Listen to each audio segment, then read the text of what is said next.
So thank you everyone for being here again today. I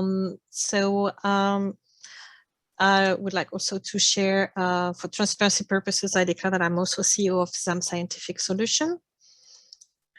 So for today's session, Claire and I will be presenting in third. We included time for discussions at different parts of the presentation, and we invite you to share your views and feedback then. Of course, today we will focus on telling you stories to demonstrate socio-economic impact.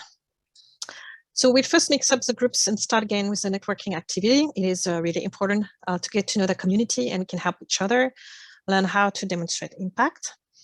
We will briefly review the socio-economic indicators we introduced last session, then give some examples of storytelling.